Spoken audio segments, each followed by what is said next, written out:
Hey, good afternoon. Courtney Scott here with Knowledge Well Media.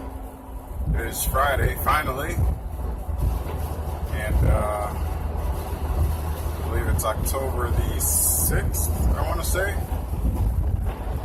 Yep, October the 6th, 2017. So as usual, there's no shortage of news.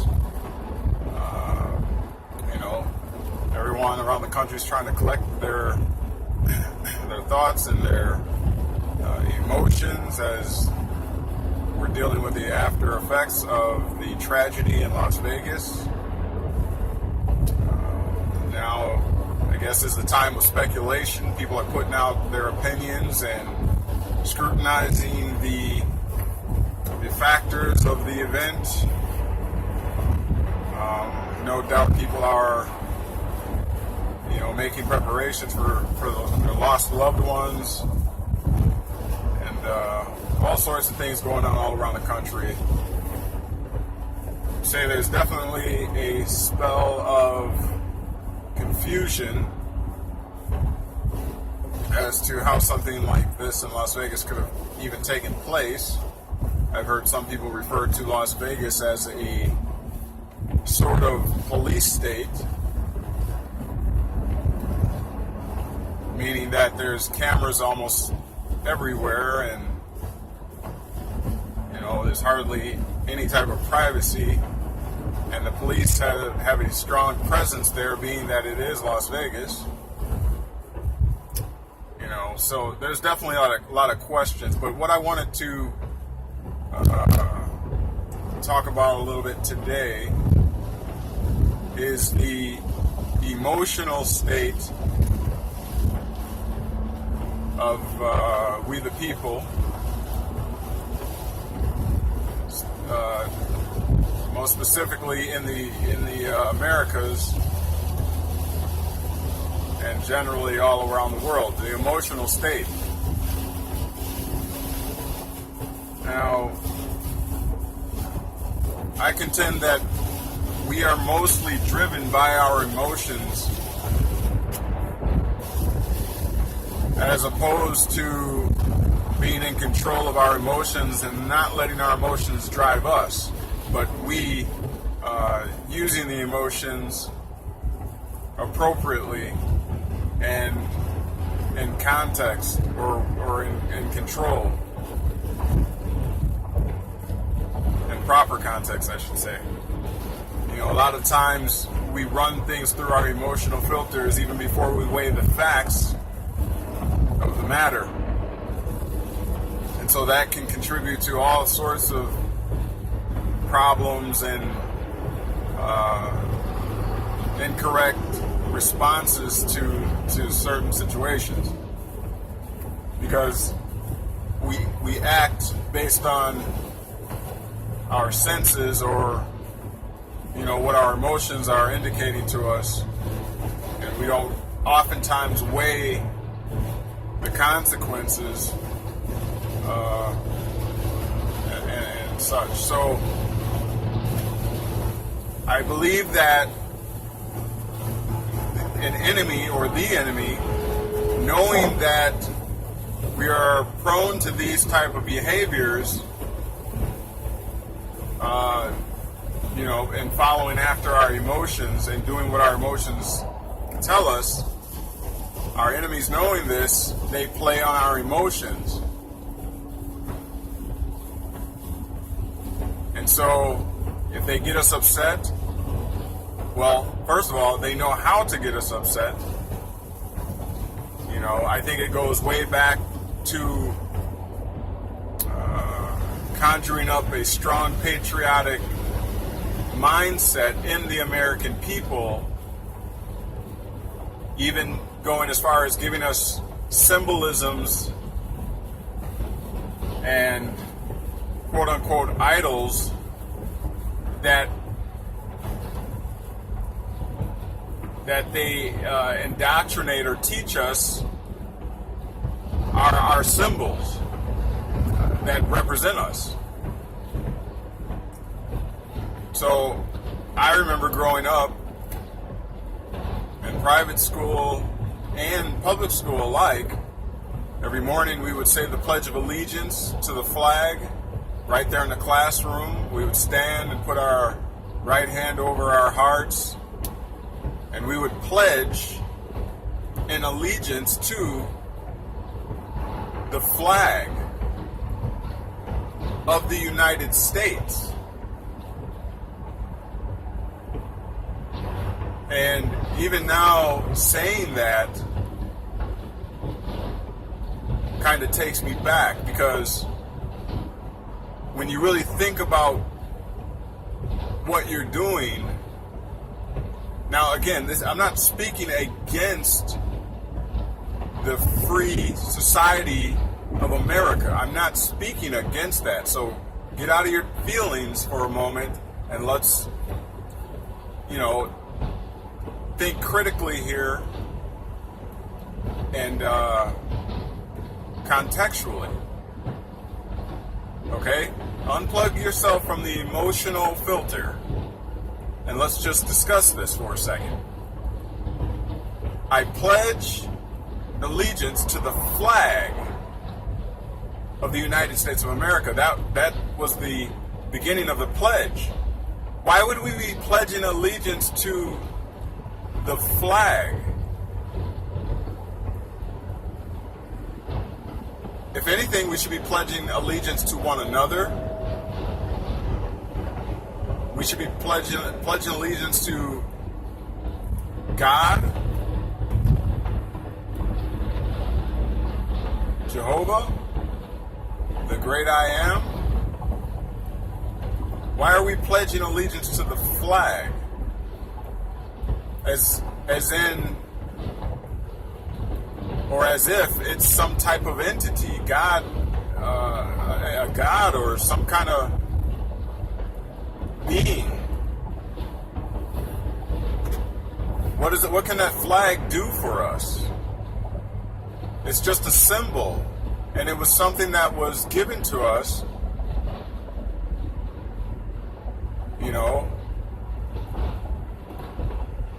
as some sort of representation of us. But our pledge is not to the flag. Our pledge is to each other. Our pledge is to God, and to the republic for which it stands, one nation under God, indivisible. That's what it's supposed to be about.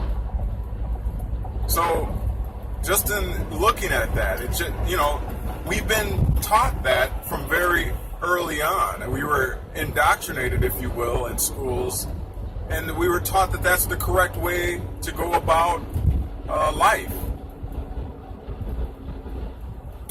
On that same vein, we have the bald eagle, which is a protected species of bird, highly reverenced. It stands atop of flagpoles. It's a protected species of bird. But do we ever think, where that came from? Who introduced that? Why is it that is the bird that we recognize in this country?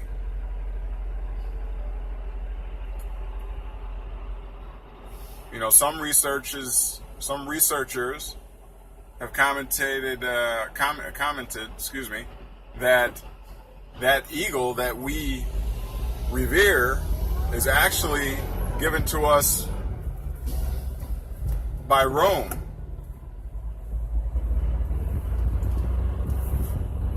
But that's a whole nother topic. But I guess what I'm saying is we've put our all into these symbols, and they've become our mascot, if you will, of our very existence in this territory, in this country. And so,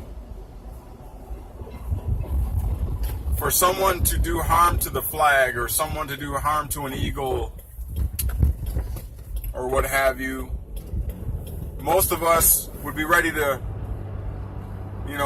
pick up arms and take each other out over that. But that's an emotional reaction based on a learned behavior. We are America. We are the Americans.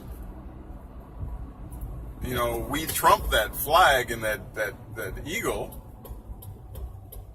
We are the human race.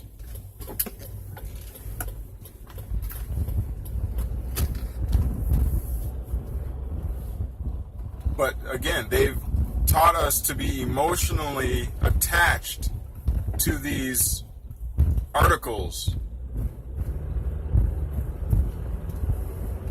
And so, most all the things that we do have some type of emotional drive. And most times it gets us in trouble. Most times we find ourselves in an unfavorable situation. In hindsight. So, the powers that be are playing on our emotions. They know it works because they can see the results of it. So now when they go over and make claims about a foreign country and say that they have weapons of mass destruction, or that they're poisoning their own people, or you see on the news, the mainstream media, that they're chanting death to America or burning the American flag, instantly something arises inside of us, even watching it on TV, where it's like, oh no, they didn't. We're going to go over there and we're going to blow up everything over there. And truth in being, we know that, they pull false flags all the time. We know that they push agendas all the time through the mainstream media. We know that there's corruption in the upper levels of government. What is it for them to televise or pretend that they're taking coverage of some foreign person acting out these scenes, just so that they can get us on our war horse, ready to go to war at a moment's notice. But see, if we continue to be emotionally driven, then we'll be susceptible and we'll be tossed about like a ship without a sail, with no direction, just going off of our emotions, having emotion-based responses to everything. And emotions are anything but constant. They're not reliable.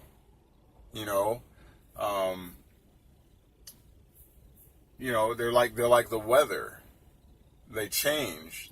They're not consistent. So, one moment you can be having the worst day of your life, or at least it seems, and then the next moment someone blessed you with a $500 check or cash that would substantially change your day in a moment. You see, that's just an emotional experience. And so if we keep basing everything off of our emotions and letting our emotions dictate to us what is true, then we're going to keep falling flat on our face. We'll be tricked every time.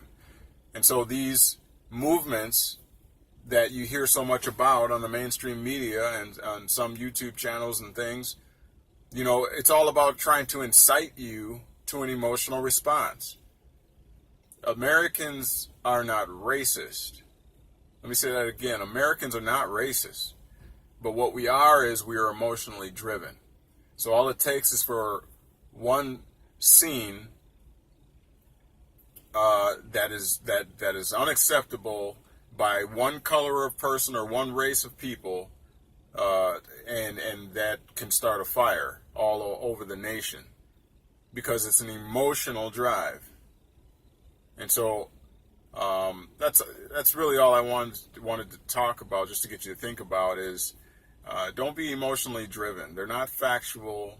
They're temporary. They're inconsistent. They're unreliable. And most times they'll lead you down a path that you never thought you would end up going down. So if I could just put something in your mind today, don't let the mainstream media, don't let what you see on YouTube, Facebook, and the like, don't let that influence you to the point of acting before you run it through your factual filter. You know, build a case on matters. Build a case on it. See if there's a preponderance of evidence before you act, and take it for what it is. All right. So this is Courtney Scott here with Knowledge Well Media. Thank you for tuning in. Comment, like, subscribe, and share. And we'll look forward to seeing you next time. And as always, find God in your day. All right. Be blessed. Courtney out.